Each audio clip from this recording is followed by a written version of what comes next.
Overhead kick, and what a goal it was! Stewart makes it 1-1. And it is a gorgeous little chip. This could well be the moment. Yeah! It is the moment!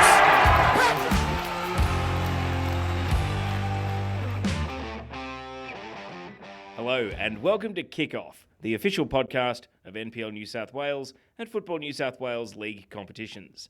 I'm Pellizzeri, and welcoming back after an episode away, Henley Warner. Henley, it's great to have you back on the podcast. Oh, thank you so much for having me back. No, good to be back into football. Yeah, you've been around the world and you've come back just in time for winter. Yes. And I've got to say, Henley, some of the results in NPL New South Wales, particularly in the men's, are starting to get a bit funky as the cold weather sets in. We will get to that, but I think we're recording at a perfect time because we've just come off a bumper week. We've had a midweek round. We've got so many games in a short period of time, and the top teams are all starting to wobble, which makes it fascinating at this time of the year because really, one wet weekend, a few days of cold weather, and the whole league has gone topsy-turvy. Gone to shambles, just gone upside down. No, it's good though, because we all like to see a bit of action, a bit of different things going on. I think that top four might get a bit of a shake in the next few weeks as well, but we'll talk about that later. And we know the women's top four is going to be getting a shake because they're all playing each other in the very near future. So this is the competition where we talk about NPL New South Wales and the Football New South Wales Leagues. Make sure you hit subscribe if you haven't heard previous episodes of the podcast and you're just catching us for the first time. We also like to talk about all the things going on around football in New South Wales. Well, we've got NAIDOC Week approaching, and Football New South Wales is encouraging clubs and associations to celebrate the Indigenous round, and this is going to take place on the 5th to the 7th of July to kick off a full week of First Nations football celebrations. Now, there are so many ways that you can get involved and get your club involved as well. To get in and to get activated, with more information available at footballnewsouthwales.com.au. Football New South Wales has done a marvellous job on this. I do think they're the leading light of all the state federations and they set a great example. But every season, they are pressing to do more, greater representation, increasing in numbers. And also, it's a great 3-day carnival. And I know that a lot of the staff here are very invested in making sure it's always, an impressive week, both in terms of participation, but also in terms of the symbolism and the message that it sends around Indigenous participation in the world game. Absolutely. We already have so many players. Even in our top level, we have Jack Stewart, who's got Indigenous roots as well. It's so good to see that inclusivity taking part in the game. But Taylor, to go on from that, I just want to give a big congratulations to the 4 clubs that are representing Football New South Wales in the Australia Cup, the round of 32.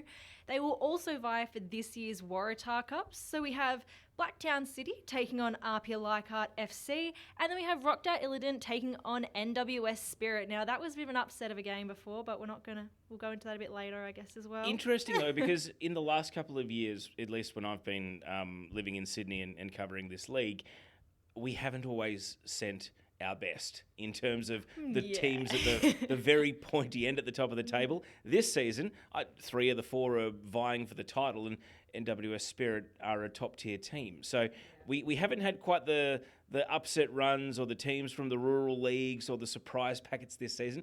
But you know, when it comes to having a deep run on the national stage, that is not a bad thing at all, is it? Not at all. On the other side, we've got the Sapphire Cup. This continues to dwindle down to the round of 16 with a few surprises along the way. Are there any in particular for you, Teo, that have kind of caught your eye with the Sapphire Cup? I'm not totally unexpected. I mean, Sydney Uni had a great run last year where they knocked out MacArthur, and it denied them the chance to try and sweep the trophies. So not a surprise as they get a few of their A-League players back to see Sydney Uni getting a little bit stronger. But look, it's only in its second season, the Sapphire Cup? It's still very much getting established, and we know that the FA has proposed a Women's Australia Cup at some point in the future. So the more familiar our club teams can get with knockout football, the better. Yeah, absolutely. Absolutely. Moment of the month, Teo. Do we have one by any chance? I have a few. Okay. So it's not so much a moment as I just want to say that the league is in really good health in terms of the entertainment and the spectacle. And since the last podcast, the Apia Blacktown game, these two teams have now played twice. It was a rematch of round 1. Yeah. On aggregate, It is 7-6 to Blacktown over the 2 games. Oh my gosh. Now, the first game was Blacktown winning 6-3. It Yeah. was round 1. There wasn't much defending. I would actually argue that the Apia-Blacktown game, 3-1 win to Apia, was a better standard of football, and it was non-stop entertainment. And it's kind of fitting that one of our guests today is from Blacktown City as well. Yeah. So we can talk a little bit more about that, because I feel as though they've now taken 1 win each off each other, and we deserve to see this happen again in finals. Yeah. I'm relieved, and I'm glad that we have finals coming at the end of the season, so maybe we can get a resolution to what has been compelling. But there was another game held a couple of weeks ago. Wollongong coming from 2-0 down to beat Sydney United 58 in Wollongong. They have been one of the most impressive teams this season, but also, if I had to choose sort of a moment in isolation, Takumi Ifuka, this guy is a baller. And I know that Wollongong are nominated for the National Second Division, and if that division goes ahead, that's inevitably, I imagine, where he will play. But if for whatever reason that league doesn't go ahead for another season, everyone's eyes in the country are going to be on this guy. Yeah, absolutely. He is. I don't. It's very hard to speculate onto who's going to win the gold medal, because the voting system, and it's given by the referees, and you're only ever a red card away from being ineligible. Yeah, I know, right? it's a game of chance, hey. But he has some of his goals and some of his football this season has been outrageous, and that was almost a crowning moment of how good he has been. What was your moment of the month? Mine was basically, it's kind of similar to you in the sense that it's 2 games, but it's this rivalry that's been bubbling with NWS Spirit and Sydney United. So we saw, obviously, NWS Spirit knocked out United of the Australia Cup run, where they went down 2-1 to Spirit. Now, the other thing that comes from this, obviously, is that now United don't have a chance to go in and reclaim that Waratah Cup that they won last year against Apia. So that's a big thing for them. However, I need to say, though, it was a bit of a grudge match at the time of recording for round 19. We had Match the Round, and it was quite fitting. It was Spirit versus United. So it was a grudge match if there ever was one. And both teams came out fighting. However, it was United that had more to lose, I feel, with this. At the end of the day, they turned it around. They got the 3-0 win over NWS Spirit. So now they're back, one-on-one kind of thing. However, I think it was a bit of an upset for United to get beaten by a team that at that time was sitting 12th whilst they were 6th. So even though it was a bit of a kick in the guts for United with the cup run being cut short, I think all the power to Spirit. They're a lower team on the ladder, but the fact that they were able to just see you later. They have good history in the Cup. I mean, United have great history in the Cup, but Spirit have been to the national rounds as well. They got that trip up to Peninsula Power a couple of years ago, so they're not total strangers to a good Cup run. Just if I can sneak in for a quick little mention of a women's moment of the month, I just want to say how happy I am to see the Illawarra Stingrays flying after they were mired in a relegation battle last season. They have a lot of A-League women's connections this time around, and I'm really happy that players who spent all summer losing pretty much every week for Canberra are now getting to win pretty much every week for Illawarra. So Alex McKenzie and Sophia Christopherson and Hayley Taylor-Young, who, to be fair, missed the entire season with injury, but was still, training with all the Canberra players, experiencing a tough season. Yeah. When this club is up and running, and when this part of Australia and this part of New South Wales is producing good players, it feels as though the game is in a really healthy position. So the Wolves are doing well, the Stingrays are doing well, and it's a real credit to Wollongong and what is going on with football down there, that both their teams, relatively speaking, are flying at the moment in NPL. Well, also, we're going to hear a bit more from the Stingrays later on in the pod as well, so it'd be good to get more of an insight into that side of the world. And with that, Henley, I think that is a perfect segue into our guests. MITA is the official ball sponsor of NPL New South Wales and Football New South Wales Leagues competitions. Visit MITA Sports Australia for all your football needs. MITA, a different league. So let's lead off with a bit of NPL Women's New South Wales. We mentioned that the top 4 are all going to be playing against each other in the very near future, and one team that is up there contending very much for the title this season and will probably be hoping for a favourable result when Apia play against Sydney Olympic. If you're listening to this podcast after the weekend, you'll already know what happened, but our guest from the Illawarra Stingrays is Siobhan Edwards. Siobhan, thanks for joining us. No worries, excited to be here. Now, this season, you're on the verge of hitting double-figure goals. The Golden Boot is one heck of a race at the moment. There's about 8 players separated by 2 or 3 goals, and it's changing hands every weekend. Pre-season, was your expectation to be going at this sort of a strike rate, and how many do you think you can score from here? I was hoping to definitely do better than I did last year. So yeah, looking at the season from pre-season, that was my goal, to kind of hit double figures. But yeah, so moving in that direction. So it's exciting. I think, yeah, it's definitely achievable. Your own form has been a key part of Illawarra really pushing for top of the league. At what stage or what round of the season did the team sort of collectively look at each other and realise, yes, we are contenders this season? I think from round 1 when we played MacArthur, we kind of were like, okay, this is the top team. And then the competitive match that we had, even though we came away with the loss, it was very positive from there. There was lots to build on, and lots of positive moments, and we knew we had a few other players coming back in from there. So just from there, we kind of knew that it was definitely going to be a strong team, and we were going to be able to push for the top 4.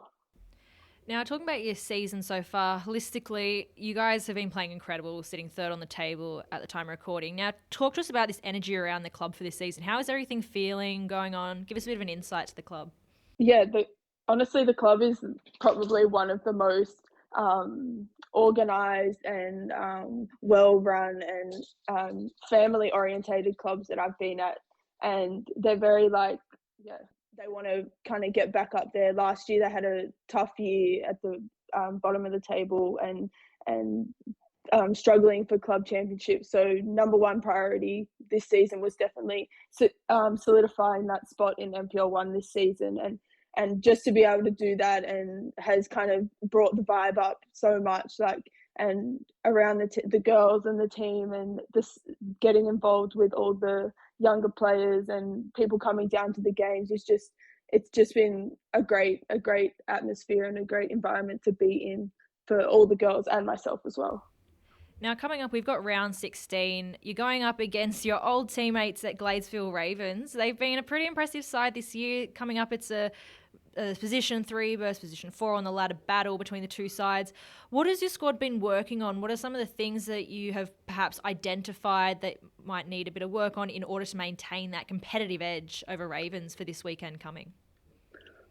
I think we've definitely been focusing on moving the ball as quickly as we can, and using our speed and width and our strengths out wide more as well. So yeah, definitely utilising those players out wide, which are quite new and that have only played a few games. So just kind of gelling together with the new girls coming back in now. Using our wide players more with Haley and Dee out wide, makes it something that we need to work on.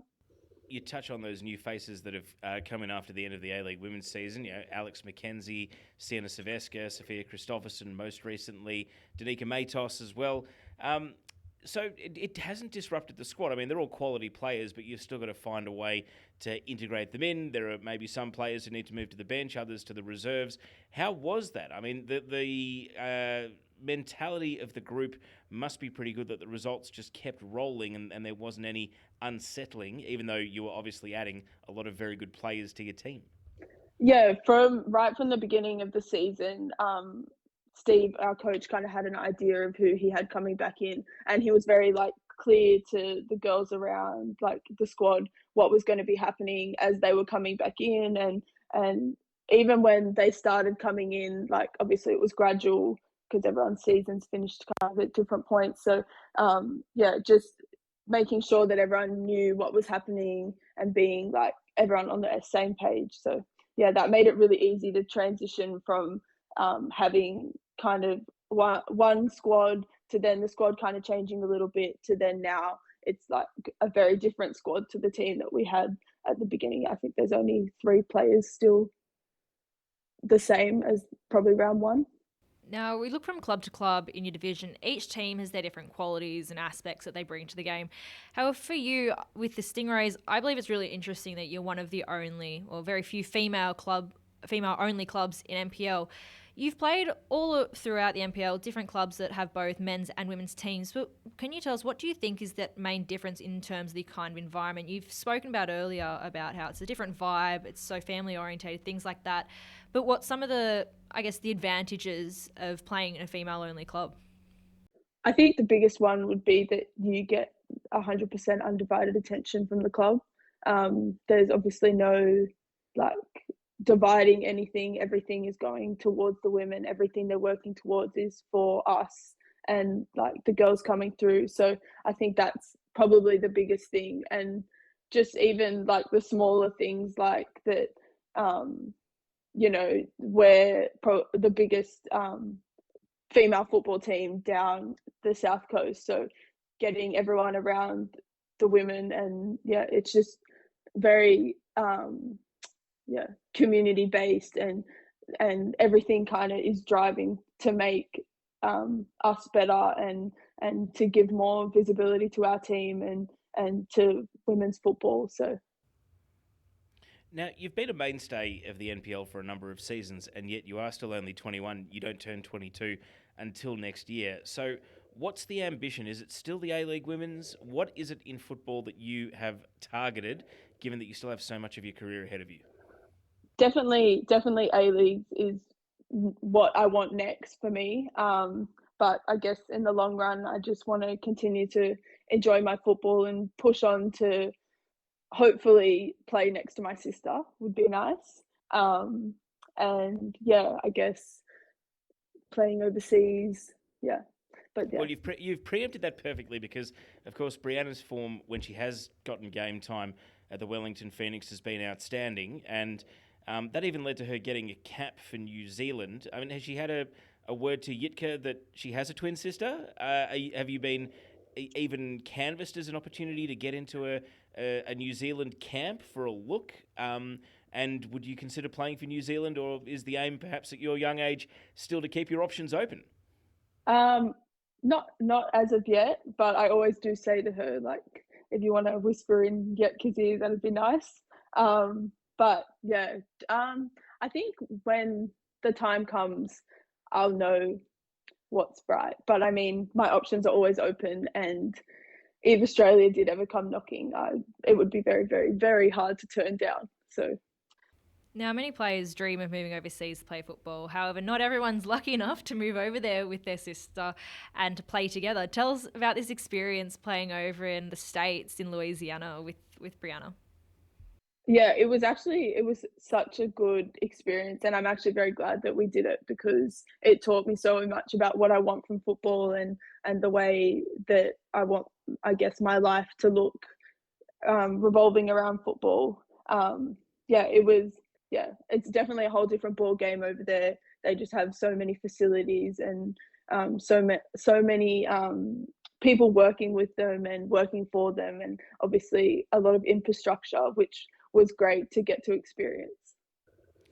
And one other thing that, I mean, you've mentioned how your goal is the A-League, but I'm sure it's similar for someone like Chloe Middleton, who's had a taste and has spent a season out. You know, Hayley Taylor-Young missed all of last season with injury, so even though she's been in the system, she missed all of last season. And that ambition, is it something that collectively drives a lot of you? Is it the sort of thing that you actually share with each other, especially the players that have just come back from that level? Or is it very much an individual thing that you need to find your own motivation and your own road to get there? I think it's a bit of both, to be honest. I think there's obviously some players who are currently in the A-League and obviously pushing to stay in that league. But then also at the same time, there's the experienced girls that have had, I guess, their time, like Caitlin Cooper. And I'm not really sure what Chloe wants to do, but I definitely think she could be pushing for another A-League gig. She's very good quality and a great footballer, and is very important to our team. So I could definitely see her pushing on again. But I think it's more of just that everyone wants to be there, and that's a very important thing, that everyone wants to be there and everyone's there for football and not for really any other reason. And obviously, you're not a local of the Illawarra or Wollongong area, but you're playing there now, and the stocks of the region, I don't think have ever been higher in women's football. Michelle Heyman's back in the Matildas. Danica Matos made the A-League All-Stars. Basically, half of Sydney FC's title-winning team was from the South Coast. I mean, what is it? You get to see the juniors, you get to be a part of the club. What is it that has caused football to have such an amazing high in terms of the talent it's producing, given that a lot of the players that are currently in your team at the moment are Wollongong locals, like a Sienna Saveska, that are pushing on for higher honours in the game? I definitely think that it's the probably the more limited, I guess, access to quality teams. Like the Stingrays have a very good SAP program and youth program, so that would draw a lot of attention to, I guess, Stingrays, and invite a lot of quality players to, I guess, from the wider area to come in and be a part of that, because I guess that's the best team in the kind of South Coast area. And like we even have players coming from Berry and places like that, where I guess they don't have the same kind of structured team and I guess quality. Now, we're coming up to about almost a year since the start of the Women's World Cup here in Oz, and we've seen such a growth in the sport in regards to participation and also in funding. You guys at Stingrays have recently had a government grant that gives you a place to finally call home, with Lakeland's Oval in Dapto becoming a new stomping ground. How much easier is it now that the girls have a bit of stability and finally a place to come back home to after every round? It's definitely very, very exciting, and I'm honestly so happy to be a part of Stingrays right now and I guess forever in the future, because it's something that they have never had, and it is the first kind of facility down there that is dedicated to a women's team, which is amazing, and it, I guess, has so much potential to grow and to offer so much to the South Coast football, I guess. So it's definitely very exciting, and I definitely think that Stingrays is going to fly from here. Absolutely. I could not agree with you more. Now, before we let you go, every guest we finish off with a 60-second Q&A. Are you down for that? That sounds great. First thing that comes to mind, Henley, take it away. Now, first football memory. Losing the final of the Kangaroo Cup. Oh my gosh. How old were you? 10. Okay, Oh, that's all right. That's all right. Okay, continue on, Henley. Your favourite footballer of all time? Growing up, my favourite Matilda was always Chloe Lagazzo, so I'm going to say Chloe. Perfect. Day or night matches? Definitely night. Who's your dark horse for the Euros? Ooh. I don't know. All right, well, who do you think's winning it then? That's I all don't right. know. We'll go to the next one. Yeah, We'll go to the next. It's fine. Football will be the winner. Yep. What's your favourite post-game food indulgence? Definitely Frangos. And go-to karaoke song? I Have Nothing, Whitney Houston. Dream stadium to play in? Wembley. Biggest football ick? Definitely spitting on the field. Oh, gross. Yeah, gross. And the NPL team you most want to defeat this season? Definitely Apia. Good answer. Yeah. Good answer. Well, Siobhan, congratulations on your form and the season your team is having so far. Good luck for the home stretch, and hopefully your Illawarra Stingrays will be a prominent part of finals at the end of the campaign. Thanks for speaking to us on Kickoff. Thank you. A great chat there with Siobhan Edwards. Let's turn our focus now to NPL New South Wales men's. You're listening to Kickoff, the Football New South Wales NPL and Leagues podcast. Every NPL New South Wales match live, free and on demand on YouTube. Subscribe to the Football New South Wales YouTube channel today. Well, now it's time to talk NPL Men's New South Wales, and we are going to go right up to the pointy end of the ladder, where the title race has definitely taken a couple of twists and turns, as winter has started to descend. Blacktown City has definitely been part of that erratic form, but they have been able to win far more than any other result this season, and thus they are still within striking distance of the top two, Apia and Rockdale. And one of the players that makes it happen for them week in, week out is Jak O'Brien. Jak, thanks for joining us on Kickoff. Yeah, thanks for having me. So your goal-scoring tally this season, already up to 16 and certainly on track at almost a goal a game. You've been in sensational form, and I see you, especially the games I've commentated of yours, as someone that you finish a lot of moves, you're shooting at the end of a lot of chains, you are scoring a lot of goals. Just how good do you assess your current form at the moment, though, given from the outside? It looks like it's pretty good. Yeah, look, I think it's a credit to the boys, honestly. You know, they're setting up a lot of moves, and I'm just trying to get on the end of them. I mean, just trying to get into the box at all times and make the right runs and, you know, read where the boys are going to play the ball and end up getting on the end of them, yeah. With that said, you are a very proactive and attacking player. Is that how you've been coached? Is it just instinct? Is it how you've always played? Or is it something that you've honed over time, given that you're only really now entering the prime years of your career? Yeah, look, I think it's just a bit more of that desire to get into the box and, you know, want to score goals. You know, it's one of those things where if you're not in the box, you're not going to score goals. So, you know, it's pretty simple. Get in the box and score. Now, on the topic of goals, last year you're the third highest goal scorer with a total of 17 goals. We're only, just halfway through the season, yet you're only one away from reaching this number again, and I'm certain you're going to bypass it. So what do you think has been the main difference between this year and last year that has led to this dramatic increase with the number of goals you've been putting in the back of the net? Yeah, I think it's the health of the boys, really. Last year was a bit of a weird one. You know, we started really well in the preseason and we had a lot of attacking flair with likes of Mitch Marley, Jordan Smiley, and you know some of the other boys. And unfortunately, they left for different reasons. And you know, I was kind of thrust forward from then on. But this year, you know, we've got a lot more boys coming back, and you know, it's just making it a lot easier with Joey Gibbs coming back, Mitch Marley coming back, Danny Troy from injury, Marty Fernandez. You know, we've got a lot of talented players, and it makes it a lot easier. Now, with this talented squad, you guys are currently level with the Western Sydney Wanderers, sitting third on the table. Coming into the last bits of the season, what's the plan for Blacktown to start chipping away at those boys at the top of the ladder from Apia and Rockdale? What's the plan going forward? Yeah, look, the only thing we can do is win our games and, you know, win what we can, you know, what we can control, and, you know, hopefully they slip up and drop points, and that's all we can pray for, I guess. Got to say, the second Apia game was a cracking contest. You yourself scored an equaliser, and you also hit the crossbar later in the game when it seemed as though Blacktown were making an almighty charge to come back into it. Were you aware at the time of just how good and how entertaining a game you were playing in as it was happening?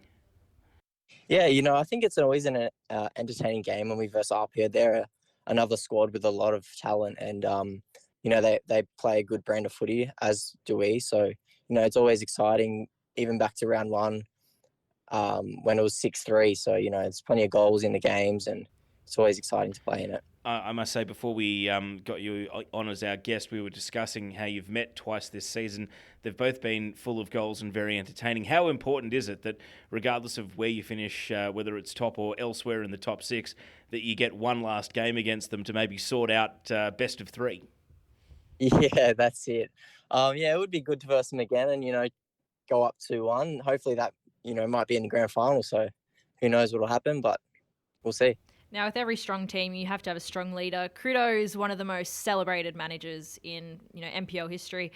We all know that he really values and loves having those strong relationships and connections with his players. But from your point of view, what is it that makes him just that step above the rest in terms of managers?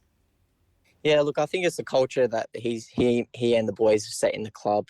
You know, we've got a really strong group of boys, and you know, everyone's mates with each other, and you know, it shows week in, week out, and everyone's fighting for each other. There's no F-wits in the team, and you know, it shows. It helps. With that said, it's a very mature and very senior team. You got a lot of adults. You got a lot of guys who, no disrespect to say, would be in the second halves or the back ends of their careers, as opposed to youngsters or teams filled with kids. Is that noticeable, though, that it's an adult team? You got a lot of ex-A League pros. You got a lot of guys who've played overseas. Do you feel that in terms of both the standards and also the culture that you speak about? Yeah, of course. It's a big help to have, boys in the team with a lot of experience playing in the A-League and overseas. It shows in training and in games. Nobody ever loses their heads and everyone's pretty calm, whether we're winning or losing. So it's pretty strong from there. We have a few young boys in the team, and unfortunately they've been injured for almost most of the season. So they're coming back now, and hopefully they can have a crack and prove themselves in the team as well. Now, going into, at the time of recording, going to round 20, you got 2/3 way through the season. The boys are performing so well, but what is the next step that Blacktown want? Like, what is that next goal? You've qualified for the Waratah Cup. Are you chasing premiership? What's that overall goal that everyone's working so hard towards? Look, we just take it week by week, I guess. Crito says at the end of the season, every competition we want to be in, we want to, give it a red hot crack, and we want to win everything, as every team should think. So yeah, it's just one of those things. You just try and keep winning and keep that roll going. With that said, your form line at the time we are speaking to you is win, loss, win, loss, win. And the game against Sutherland was, I would say, uncharacteristic of your team, that there was no great charge, there was no great comeback. I mean, on a night like that, what did the boys and Crito put it down to, and how do you address that and sort of get it out of the system as quickly as you did? Yeah, we had a chat on Tuesday night, and everyone pretty much said that it wasn't acceptable, and everyone put their hands up and were accountable for the loss. Sutherland were very disciplined in their 5-4-1 block, and they were very hard to break down, and credit to them. They knew what they were doing and they stuck to it, and it paid off for them. The cold weather is starting to hit, and a lot of teams play on synthetic, including yourselves, at home. Do you feel as though maybe some of the heavier grass pitches or the chill of winter might do funny things to the results? Because at the weekend, it seemed as though every contender slipped up in some capacity, but the midweek games saw a lot of them all get back on track. Yeah, of course. It's a very strong competition, the NPL, and any team can beat anyone on any day. So there's a lot of quality throughout the teams, and it's just one of those things. Talking about the quality of teams, now your family seems to be a bit talented in this whole football world. You have the great thing of playing alongside your brother. We have heaps of sibling duos on different teams going head to head, but you guys play together with Nicholas at Blacktown. Tell us, what is it like being able to play together and share the pitch? Yeah, it's always a good thing to, play with your brother. We also have the Berries in our team who are brothers.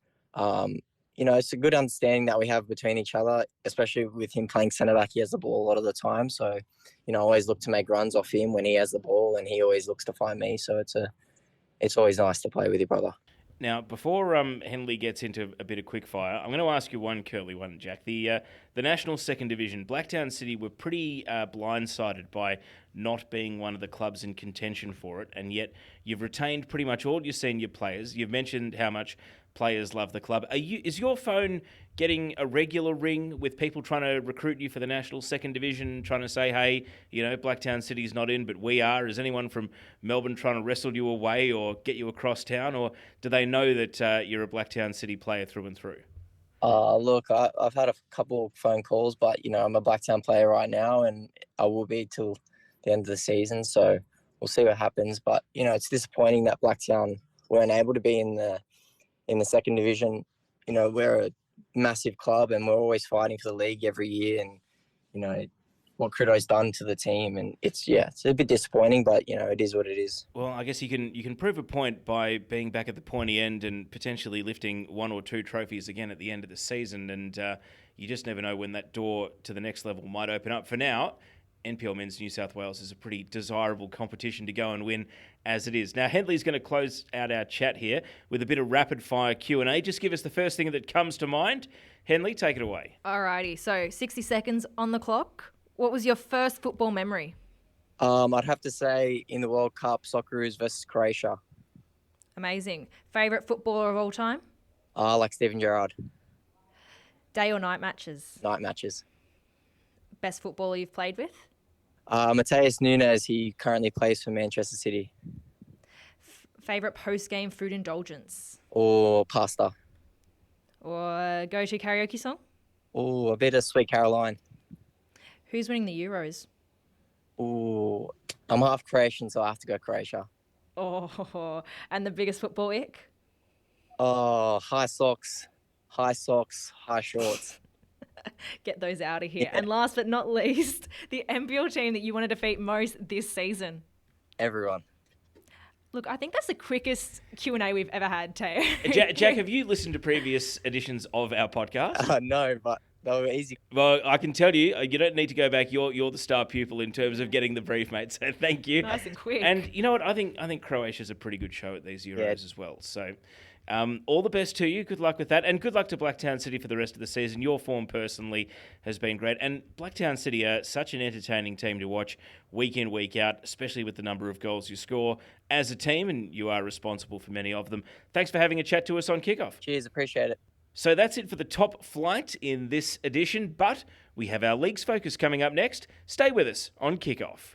So now on Kickoff, it's time to get into our Leagues chat, and the midwinter grind is never more apparent than in Football New South Wales Men's League One, where the title race and the battle to get promoted remains as competitive as ever.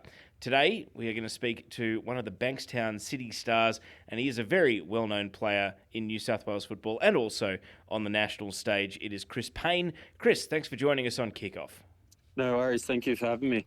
So we speak to you at a time when Bankstown, given the number of games to go, 3 months of the season still remaining, do you consider yourselves still to be within striking distance of top spot and winning the title in League One, given that at the time we're recording, you are 10 points behind Mount Druitt Town?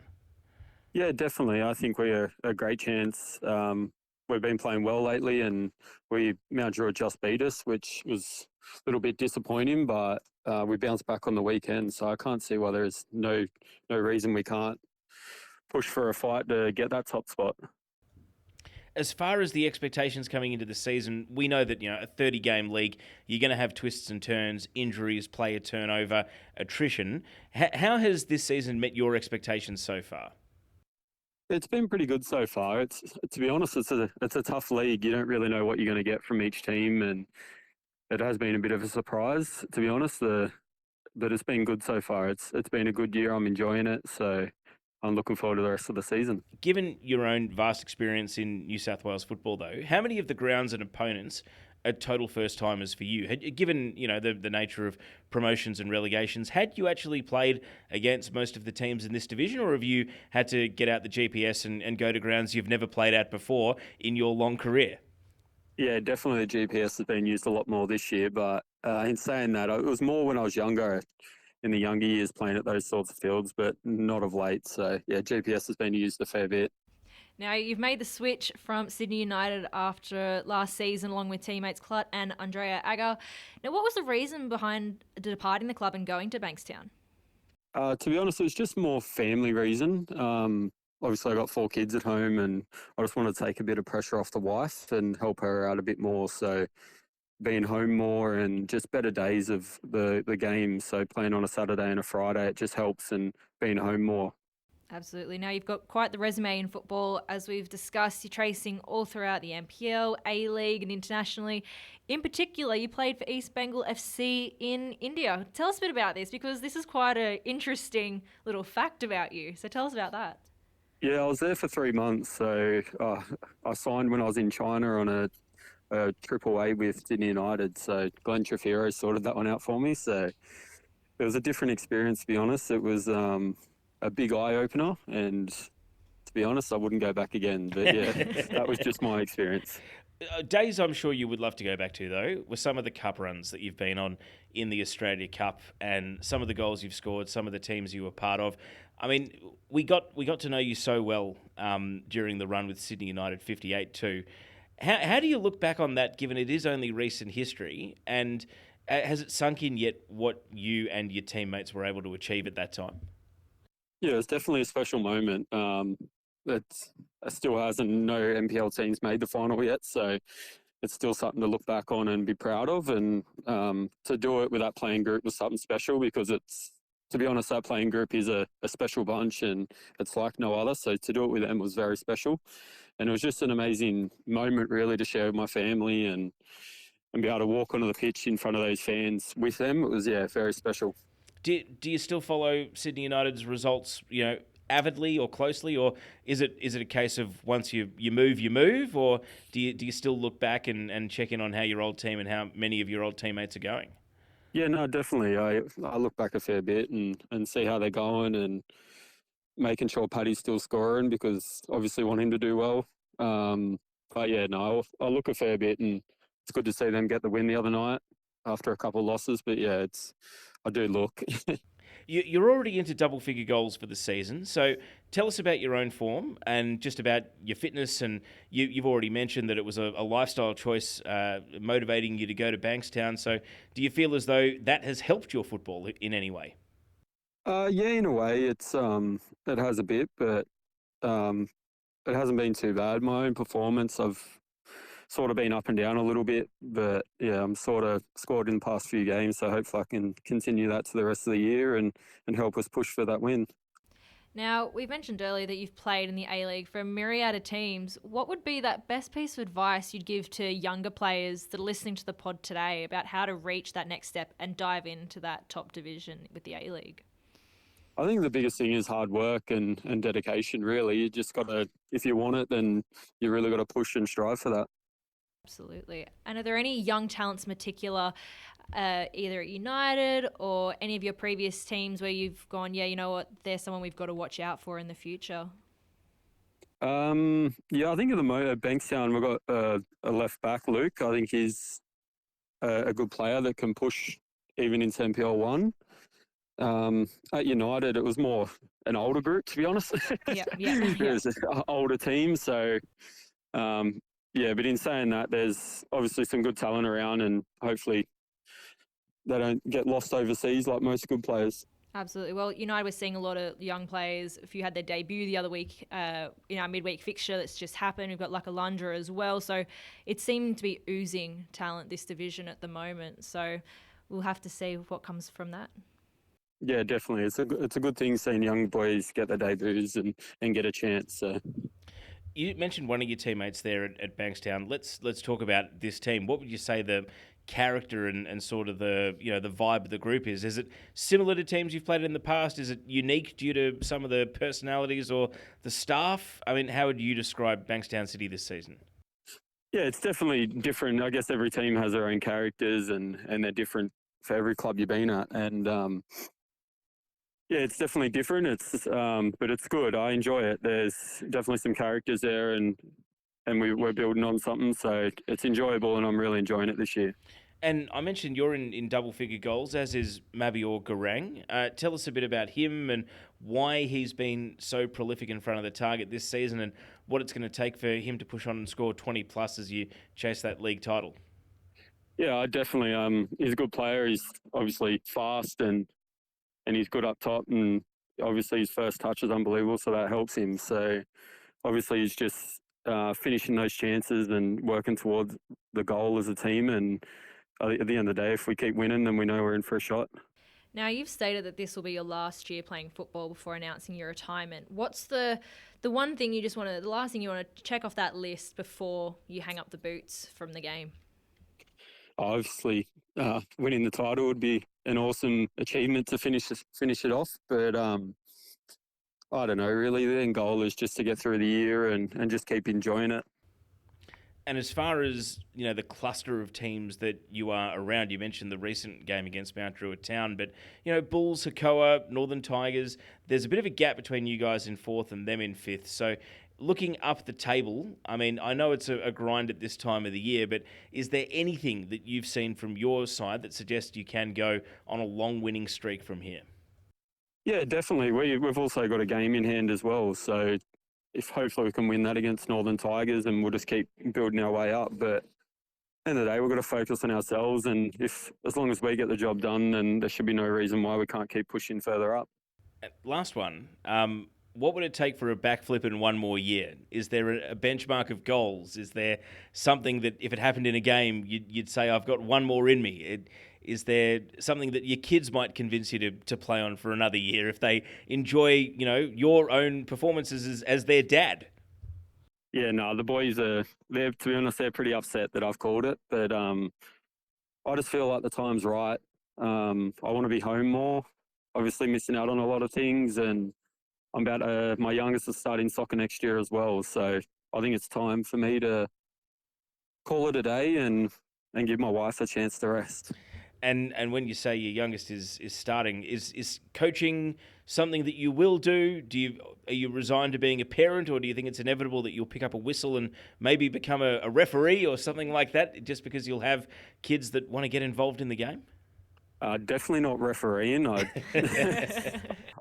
coach at the moment, coach one of my son's teams, so that's rewarding. But yeah, coaching, I don't know about further on, but at the moment I'm just coaching kids and enjoying that. Well, I think you've got a neat plan for the future, and it'll be even better if you are able to lead Bankstown City up to that first place and challenge at the pointy end of the season against Mount Druitt Town. Chris, thanks for an insight into how the season's going. All the best for the home stretch in your own personal form as well, and thanks for talking to us on Kickoff.